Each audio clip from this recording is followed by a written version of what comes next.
आज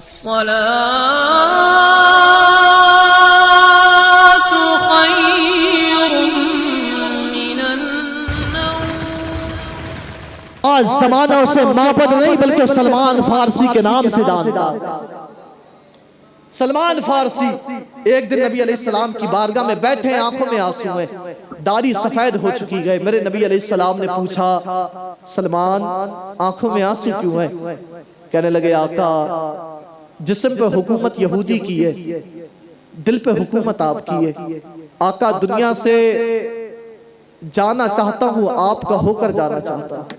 चाहता ये हूँ दिल के साथ साथ जिस्म पे भी आपकी हुकूमत हो जाए। मेरे नबी अलैहिस्सलाम ने फरमाया, सलमान जाओ अपने मालिक के पास और अपने मालिक से कहना बेचेगा। गए, मालिक से कहा मालिक बेचेगा। मालिक हंसा, बूढ़े थे, दाढ़ी के बाल सफेद हो चुके थे। हंसने के बाद कहने लगा, किसे बेचेगा? कहने लगे, मुझे बेचेगा। तो कहा, तुझे खरीदेगा कौन? कहा, तू ये बता कि बेचेगा नहीं बेचेगा? कहा, बता तो सही, खरीदेगा कौन? तुझे बूढ़े को कौन खरीदेगा? तब सलमान ने कहा था, जिनका कोई खरीदार नहीं, आमना का लाल उनका खरीदार होगा।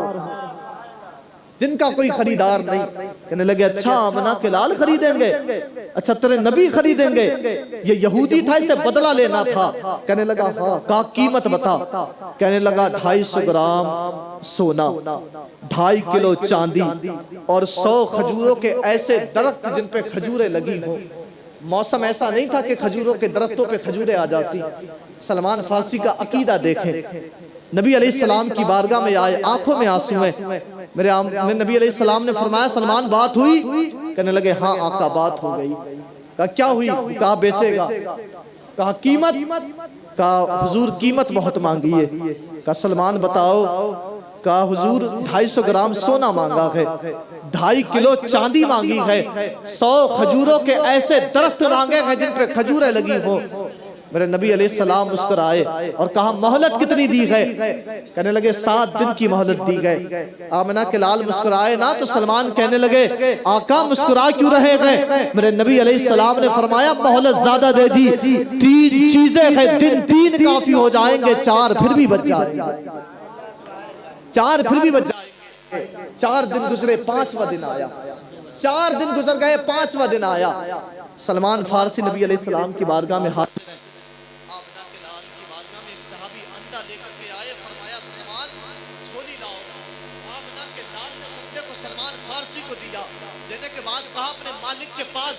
खोलना रखा। अंडा था, जब मालिक के पास खोला तो 250 ग्राम सोना निकला। दूसरा दिन आया, कहा मिट्टी लेकर के आओ। मिट्टी लेकर के आए। जब रखी मिट्टी थी, लेकिन जब खोली तब वो मिट्टी नहीं थी बल्कि 2.5 किलो चांदी थी। वापस आए, मेरे नबी अलैहिस्सलाम ने फरमाया, अली जाओ 100 गुठली तलाश करके लाओ। आधी मिले आधी ले आना। 100 तलाश करके लाओ। कहा, हुजूर क्या करेंगे? कहा, सलमान फारसी के खजूरों का बाग लगाना। खजूरों का बाग लगाना है। हज़रत अली गए और 100 गुठलियां लेकर के आए हैं। अली 100 गुठलियां लेकर के आए ना, मेरे नबी अलैहिस्सलाम ने फरमाया, अली चलो सलमान का बाग लगाते हैं। नबी अलैहिस्सलाम गए, 100 गड्ढे खोदे गए हैं और आमना के लाल ने 100 गड्ढों में गुठलियां डाली हैं। और ये यहूदी देख करके हंस रहे हैं, यार ये तो अजीब पागलपन है। ऐसा कैसे हो सकता है कोई आज गुठलियां लगाए, कल खजूरों के दरख्त कैसे उग सकते हैं और उसमें खजूरें कैसे आ सकती है? लेकिन ये जान नहीं रहे थे। उसका जो बेच रहा था उसका अकीदा ये था, जो नबी 250 ग्राम सोना दे सकता है, जो नबी 2.5 किलो चांदी दे सकता है, वो ये खजूरों के दरख्त भी दे देगा। इन लोगों ने एक काम किया, 100 गड्ढों में से गुठलियां निकाली है और निकालने के बाद ये तकिए की जगह लगा करके सो गया। अब सोचने लगा कि गुठलियां तो निकाल ली है, खजूरों के दरख्त कैसे आएंगे? हज़रत सलमान फारसी घर जाकर के लेटे गए। सारी रात फिक्र सता रही है कि आमना का लाल खरीदने लगा है। ऐसा ना हो खजूरों के दरख्त आमना के लाल न दे सके, ऐसा ना हो कि आमना के लाल खजूरों के दरख्त दरख्त ना दे सके। सलमान फारसी सोच रहे गए। अगला दिन आता है, सलमान फारसी ने नमाज अदा की है। अदा करने के बाद में सलमान फारसी ने उसी जगह आए हैं जहां पे गुठलियां लगाई गई थी। जब जाकर के देखा गया, क्या देखते हैं कि उस जगह 100 खजूरों के दरख्त मौजूद है, उनमें खजूरें लगी हुई है। आपने चंद खजूरें तोड़ी है। तोड़ने के बाद उस यहूदी के पास पहुंचे गए। पहुंचने के बाद कहते हैं ले अपने बाग की खजूरें खा ले। उसने कहा कैसी बातें कर रहे हो, ऐसा कैसे हो सकता है? कहा तुझे यकीन नहीं आता है, आकर के देख ले। यहूदी को लेकर के आए हैं। उसकी आंखें देख करके हैरान रह गई थी और कहने लगा यार ऐसा कैसे हो सकता है? मैंने तो खजूरों की जो गुठलियां थी निकाल दी थी, बगैर गुठलियों के दरख्त कैसे आ सकते हैं? तब इसने सलमान फारसी ने कहा था यार तूने मेरे मॉल की कीमत बड़ी कम लगा दी थी, मुझे तो और मांगना चाहिए था, तू और भी मांग लेता तो तेरे मुस्तफा से खाली हाथ लौटाला ना जाता। अरे उनके देने का आलम ये है, आला हजरत फरमाते हैं सबसे आला ओ आला हमारा नबी, सबसे वाला ओ वाला हमारा नबी। मांगने वाले को और क्या चाहिए? मांगना भी किसी से और क्यों चाहिए? कौन देता है देने को? क्यों चाहिए? देने वाला है सच्चा हमारा नबी, देने वाला है सच्चा हमारा नबी। सलमान फारसी को नबी अलैहिस्सलाम ने खरीदा। ये नाज ये अंदाज हमारे नहीं होते, झोली में अगर टुकड़े तुम्हारे नहीं होते, मिलती ना अगर भी हुजूर आपके दर से, हम ठाठ से मंगतों के गुजारे नहीं होते। बेदाम ही बिक जाओ ना बाजारे नबी में, इस शान के सौदे में खसारे नहीं होते। सलमान फारसी वो सहाबी हैं कि सिला ऐसा मिला कि हम चाहते हैं कि जन्नत हमें मिल जाए, लेकिन जन्नत चाहती है सलमान फारसी मुझे मिल जाए। जन्नत चाहती है सलमान फारसी मुझे मिल जाए। यार ऐसी चाहत के लिए मोहब्बत की जरूरत पड़ेगी, इश्क की जरूरत पड़ेगी। मैंने कहा था अखलाक और किरदार देख के अगर मोहब्बत की जाती है तो मुझे बताओ उससे अच्छा अखलाक और किरदार किसका है? मोहब्बत हुस्न देख के की जाए तो बता आमना के लाल से ज्यादा अच्छा हुस्न किसका है?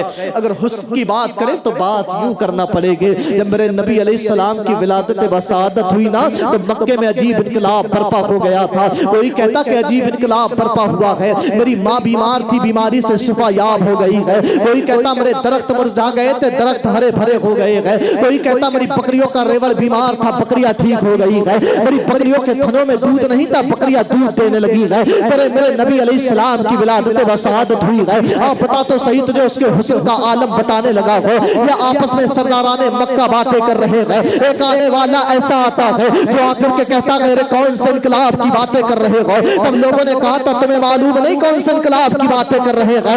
एक अजीब इनकलाब बर्पा हुआ है सवेरे सवेरे। कोई कहता है मेरी खेतियां हरी भरी हो गई है, कोई कहता है मेरा बाप बीमारी से शिफायाब हो गया है। ऐसा लगता है मक्के से अजीब खुशबुआ आने लगी है। लेकिन एक आने वाला आकर के कहता है यार जो मैं देख करके आ रहा हूँ वो तुमने नहीं देखा होगा। मेरी आंखें देख करके हैरान और परेशान रह गई। क्या बताओ तुमने क्या देखा? क्या हमने ये देखा है हम काबे का तवाफ कर रहे थे और काबे का तवाफ करते करते हमने देखा सरदार कुरैश अब्दुल मुत्तलिब के हाथों में नन्हा सा बच्चा है और वो बच्चे को लेकर काबे की तरफ बढ़ रहे थे। जब हमने उस बच्चे को देखा तो हमारी निगाहें देख करके हैरान रह गई। आज तक हमने इतना हसीन जमील बच्चा किसी के पास में नहीं देखा है, बल्कि किसी माँ ने ऐसा बच्चा जना ही नहीं है। बल्कि हैरानियत की बात यह थी अब्दुल मुत्तलिब उस बच्चे को लेकर काबे की तरफ बढ़ते जा रहे थे।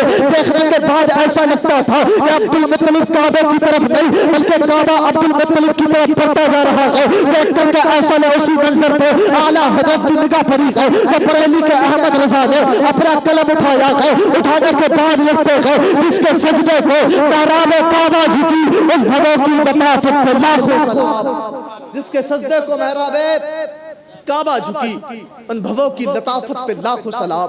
हुस्न नबी अलैहिस्सलाम से बेहतर किसी का नहीं हो सकता, अखलाक आमना के लाल से ज्यादा अच्छा किसी का नहीं हो सकता। और आखिरी बात अर्ज करके अपनी तकरीर को खत्म करूंगा। अखलाक देख मेरे नबी अलैहिस्सलाम के, वो अखलाक कैसा था यार। आज किसी के दरवाजे पे कोई आ जाए तो हम तो ऐसी टाल देते हैं, दरवाजों से खाली हाथ हमारे लोग लौट जाया करते हैं। लेकिन देखते रहे मेरे नबी अलैहिस्सलाम का अखलाक कैसा था। एक नन्ही सी जान, नन्हा सा बच्चा, माँ के जिस्म ढकने के लिए कपड़ा नहीं, अपने चचा के पास गया, चचा ने धुतकार के भगा दिया। चचा ने धुतकार के बच्चे को भगाया, आंख में आंसू है, रोता हुआ आया ना, तो किसी ने हाथ पकड़ के पूछा था, बेटा इतना तो बता दे, आखिर आंख में आंसू कैसे आए हैं? तब नन्ही सी जान कहता कि अपने चचा के पास गया था चादर लेने के लिए कि मेरी माँ के जिस्म ढकने के लिए कपड़ा मौजूद नहीं, लेकिन चचा ने मुझे भगा दिया है। आंख में आंसू इसलिए कि माँ को जाकर के जवाब क्या दूंगा। उस सहाबी ने, किसी सहाबी ने हाथ पकड़ के बच्चे से कहा था, बेटा तुझे नाराज होने की जरूरत नहीं है, बेटा तुझे आंसू बहाने की जरूरत नहीं, जा हरम में चला जा। हरम में एक अल्लाह का नबी बैठा है जिसका नाम मोहम्मद अरबी है, उसके पास से कभी कोई खाली हाथ लौट करके नहीं आता। बच्चे ने कहा अच्छा, अपनी माँ के पास आया, आने के बाद कहने लगा, माँ हरम में एक अल्लाह का नबी बैठा है, उसके पास जाने की इजाजत दे। माँ मैंने सुना कि उसके पास से कभी कोई खाली हाथ लौट करके नहीं आता है, माँ मैंने सुना कि उसके पास से कभी कोई खाली हाथ लौटा नहीं है। बच्चे ने सुना था, बेटा किसकी बातें कर रहा है? कहा माँ उसका नाम मोहम्मद है। जिसी माँ ने इतना सुना कहने लगी, बेटा उसके पास न जाना, जो उसके पास जाता है उसी का हो जाता है, जो उसके पास जाता है उसको अपना दिल दे बैठता है, जो उससे बातें कर लेता है उसी का हो जाता है, बाप दादा की दीन से फिर जाता है। बेटा उसके पास जाने की इजाजत नहीं दूंगे। नन्ही सी जान कहता, माँ जाने की इजाजत दे दे, माँ जाने की इजाजत दे दे, मैंने सुना उसके पास से कभी कोई खाली हाथ नहीं आया है, माँ तुझसे वादा करके जा रहा हूँ तेरा बेटा तेरा ही रहेगा, माँ उसका दीन कबूल नहीं करूंगा। माँ ने कहा, बेटे इतनी जिद है तेरी, जा चला जा। माँ ने अपने बच्चे से इजाजत ली है और हरम में आमना के लाल के पास आया है। मेरे नबी अलैहिस्सलाम बैठे हैं, बच्चे को जब आता हुआ देखा गया। जब बच्चा करीब मेरे नबी अलैहिस्सलाम के आया, आमना के लाल मुस्कुराए हैं और मेरे नबी अलैहिस्सलाम ने पूछा था, बेटा बता कैसे आना हुआ है? नन्ही सी जान कहता है, पहले मैं वादा करो कि मेरा दीन तो नहीं छीना जाएगा, मैं तुमसे बात तभी करूंगा जब तुम मुझसे वादा करोगे। नन्ही सी जान ने कहा था, नन्ही सी जान ने जैसे इतना कहा है, आमना के लाल ने कहा, बता बेटे कौन सा वादा है? कहने लगा, मेरा दीन तो नहीं छीना जाएगा। आमना के लाल ने कहा, बेटे हम तेरा दीन नहीं छीनेंगे। बच्चे से वादा किया है और कहता, मेरी माँ के पास कपड़ा जिस्म ढकने के लिए कपड़ा नहीं है, मुझे तुम्हारा पता किसी ने बताया है, तुम्हारे पास इसलिए आया हो। मैंने सुना कि तुम्हारे पास से कभी कोई खाली हाथ लौटा नहीं है, मैंने सुना कि तुम्हारे पास से कभी कोई खाली हाथ नहीं गया है, तुम्हारे पास में इसलिए आना हुआ है, मैंने सुना कि कभी कोई खाली हाथ नहीं लौटा। आमना के लाल ने इतना सुना है और नबी अलैहिस्सलाम के कांधे पे जो चादर पड़ी थी, आमना के लाल ने चादर उतारी, उतारने के बाद बच्चे के हाथ पर रखी है। बच्चा उस चादर को लेकर बड़ा खुश होकर अपनी माँ के पास गया था, अपनी माँ के पास पहुंचा है और बच्चे ने माँ के हाथ पे चादर रखी है। माँ ने बेटे से पूछा था,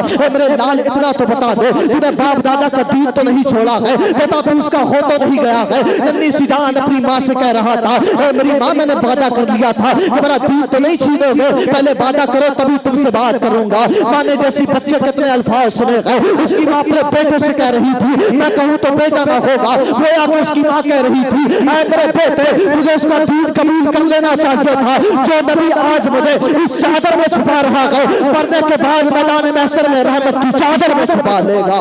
जो नबी मुझे आज इस चादर में छुपा रहा है, मरने के बाद वो रहमत की चादर में छुपा लेगा। यार नबी अलैहिस्सलाम छुपाएंगे, कोई तेरा साथ ना देगा, सबने साथ छोड़ा होगा।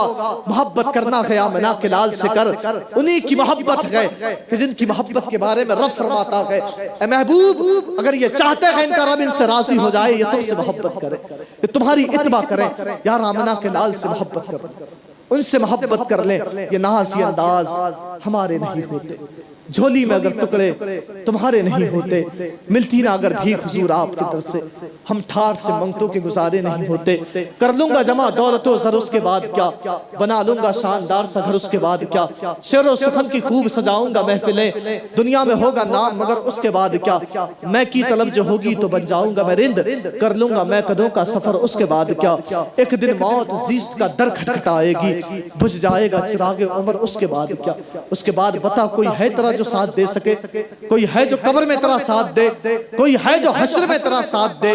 मेरे नबी अलैहिस्सलाम वही हैं जिनके बारे में आला हजरत ने फरमाया, सुनते हैं कि महशर में सिर्फ उनकी रसाई है, गर उनकी रसाई है लो जब तो बनाई है। और सबने सफे महशर में ललकार दिया हमको, ए बेकसों के आका अब तेरी दुहाई है।